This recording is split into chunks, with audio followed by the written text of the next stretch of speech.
আসসালামু আলাইকুম everyone, this is our new video. আজকে আমাদের সাথে একজন গেস্ট আছে। উনি আমাদের সাথে স্পোকেন একাডেমিতে পড়াশোনা করছে, ইভেন সে আমার ক্লাসমেট। প্রথমে আমার নিজের পরিচয় দিয়ে নিচ্ছি। আমি ইস্তেক আহমেদ তালুকদার সানজিদ। আমি হেডম্যান একাডেমিতে L176 ব্যাচে স্পোকেন ইংলিশে পড়াশোনা করছি এবং আমার এডুকেশন কোয়ালিফিকেশন হচ্ছে বর্তমানে আমি নর্দার্ন ইউনিভার্সিটি বাংলাদেশ, সেখানে মেকানিক্যাল ডিপার্টমেন্টে পড়াশোনা করছি। প্রথমে আপনাকে স্বাগত জানাচ্ছি আমাদের পডকাস্ট শোতে। ভালো আছেন আপনি? ধন্যবাদ সঞ্জিত, প্রথমে আমাকে এত সুন্দর একটা অপরচুনিটিস দেওয়ার জন্য। ওয়েলকাম। হ্যাঁ, আপনার পরিচয়টি দর্শকের কাছে বললে ভালো হতো। ওকে। হ্যালো, আমার নাম হচ্ছে অভিজিৎ বিশ্বাস। আমি সঞ্জিতের সাথে হেডম্যান একাডেমিতে স্পোকিং ইংলিশ আছে ওর ক্লাসমেটস, অ্যান্ড পাশাপাশি আমি একজন স্টুডেন্ট। আমি ডিআইইউতে বিবিএ ডিপার্টমেন্টে পড়তেছি। এটাই। হ্যাঁ, থ্যাংক ইউ পরিচয় দেওয়ার জন্য। ওকে ওকে অভিজিৎ, তুমি কি আমাকে বলতে পারো যে তুমি কেন হচ্ছে এই হেডম্যান একাডেমিতে ইংলিশ স্পোকেন শেখার জন্য এসেছো? Sure. So Okay. Honestly speaking, আমি আমার দুইটা কারণ আছে। ফার্স্ট অফ অল, ইউনো, এখন আমি প্রায় ভার্সিটির লাস্ট ইয়ার আছি। সো কিছুদিন পরে আমার ইন্টার্নশিপ আছে। সো তখন আমার ইন্টারভিউ, আমি যদি একটা গুড ইন্টারভিউ তাদের না দিতে পারি, then what should I say, like ইংলিশে স্পোকিং, লাইক হোয়াট শুড ইন্টারভিউগুলো হয়। ইংলিশে সাধারণত ইন্টারভিউগুলো হয়। Yeah. So that's why আমার ইংলিশ পড়বো। আর ইন দ্য ফিউচার আমি স্টাডির জন্য অ্যাব্রোডে যেতে পারি। আচ্ছা, আপনি কি বিদেশ যেতে চান? Study. Which country do you prefer for your student life? Personally, I like Canada, but Okay, maybe this is good. আমার লাকি নেই। বর্তমানে কানাডার যে সিচুয়েশনে, যে স্টুডেন্ট হিসেবে খুবই টাফ। Yeah. ইউকেতে যেতে চাচ্ছি কেন, আমার এল্ডার সিস্টার উনি ইউকেতে স্টে আছে। আচ্ছা, উনি কি সেখানে পড়াশোনার ক্ষেত্রে গিয়েছিল নাকি অন্য কোনো রিজনে গিয়েছিল? না, সে অ্যাকচুয়ালি আমার দুলাভাই ওখানে থাকে। সে স্পাউস হয়ে গেছে, দেন উনি ওনার গ্রাজুয়েশন করে গেছে ওখানে, যে উনি হয়তো মাস্টার্স করতে পারে। আচ্ছা। Okay, I know, good. Okay bro, আমার আরেকটি কোশ্চেন হচ্ছে, আপনি তো বাইরের দেশে পড়াশোনা করতে যাচ্ছেন, ইউকে অথবা কানাডাতে, যে কোনো দেশে। আফটার এডুকেশন আপনার প্ল্যানিংটা কি আসলে?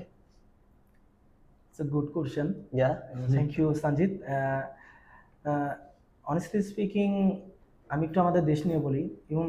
আমাদের দেশে স্টুডেন্টরা এত স্ট্রাগল করে, গ্র্যাজুয়েশন করে, তাদের জব যে ফ্যাসিলিটিসটা আছে খুবই সীমিত। কিছুদিন আগে আমি চাইতাম না আমি দেশ ছেড়ে কোথাও যাব না, honestly speaking, but recently I feel no, I am not comfortable. But আমি চাই ইন দ্য ফিউচার আমি ভালো কিছুর মাধ্যমে ভালো একটা বিজনেস দাঁড়া করে দিতে পারি, যেন মানুষের হেল্প হয়। এটাই। This is good. Okay, I appreciate you. Best of luck your future life. Okay okay ভাইয়া, আমার লাস্ট একটা কোশ্চেন আছে, আপনার পার্সোনাল করতে পারি? পার্সোনাল? ইয়া।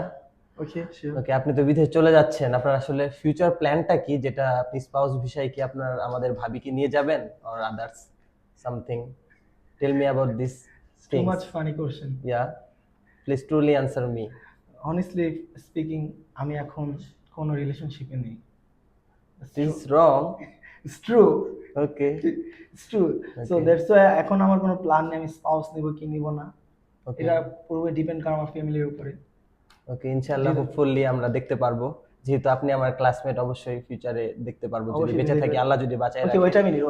ওকে, তুমি তো এতক্ষণ আমাকে আস্ক করলে কোশ্চেন। হ্যাঁ, আমি কিছু কোশ্চেন আস্ক করি তোমাকে, কি বলো? আস্ক না করলে হয় না?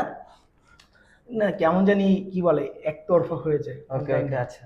ওকে, only one question. Only one question? Yeah. Okay, I try কয়টা করতে পারি। যেহেতু আমাদের পডকাস্টটা বড় হয়ে যাচ্ছে, অনলি ওয়ান কোশ্চেন। না, অডিয়েন্স মেবি মজা পাবে। ওকে, ঠিক আছে। পার্টটা। Okay, so mister Sanjit, yeah, like what should I say, আপনার লাইফের সবচেয়ে প্রিয় মানুষটাকে? অন্তত বাবা মারটা বলবেন, এটা তো অবশ্যই সবসময় প্রিয় মানুষ ওনারা। এই বাদে this is technical question. That's why I ask you. Okay, first of all, my favorite person is my grandmother. Is truly. Okay. Because আমি যখনই বিপদে পড়ি না কেন, অথবা যখনই দোয়া লাগে, অথবা আদার সিচুয়েশন, অথবা কি বলবো, আমার কোনো কিছু দরকার হয়, অথবা আমার কিছু লাগবে, সব সময় আমার গ্র্যান্ডমাদার, আই মিন আমার দাদি, উনি সবসময় আমাকে হেল্প করে এবং হেল্প করার ট্রাই করে। ইভেন ওনার এখন বয়স আপ টু 90 বছর, কিন্তু উনি এখনো আমাকে রেগুলার কল দেয় এবং আমার খোঁজ খবর রাখে, আমি খাইছি কিনা, ইভেন আমি পানি খাইছি কিনা সেটা পর্যন্ত খোঁজ খবর রাখে। I love you my grandmother. I feel আপনি Yeah. আপনার দাদিকে অনেক ভালোবাসেন। ওকে, Okay. আমার দোয়া রইলো আপনি আর আপনার দাদি যেন সারা জীবন এইভাবেই সুখে শান্তিতে বসবাস করতে পারেন। Okay, thank you so much. So okay, আজকের মতো এখানে সমাপ্তি আমি করছি। অনেক এনজয় করলাম আপনার হ্যাঁ। শোটা। Thank you so much. Next time আমাকে আবার ডাকবেন আপনি। হ্যাঁ, ইনশাআল্লাহ অবশ্যই ডাকবো, যেহেতু এটা আমাদের ফার্স্ট পডকাস্ট। ইনশাআল্লাহ নেক্সটে যদি আমরা সময় পাই অথবা আপনার যদি সময় থাকে আমরা অবশ্যই ওকে, আপনাকে অডিয়েন্স জানাবো। আমি একটু বলি, অডিয়েন্স Okay. একটু বলি, audience hello. So this is our first talk show, so আমাদের ভুল ত্রুটি অবভিয়াসলি হবে। সো আশা করি আপনারা ওইভাবে করবেন, আমাদের দেখবেন ডে বাই ডে হয়তো আমরা আমাদের শোগুলো, টক শোগুলো Improve করবো। ইমপ্রুভ করবো। হ্যাঁ, Yeah. এটা আপনারা পাশে যে আমাদের কমেন্ট করে, লাইক করেন, ফলো করে রাখেন, ইন দ্য ফিউচার আমরা ভালো ভালো কন্টেন্ট দিতে পারবো।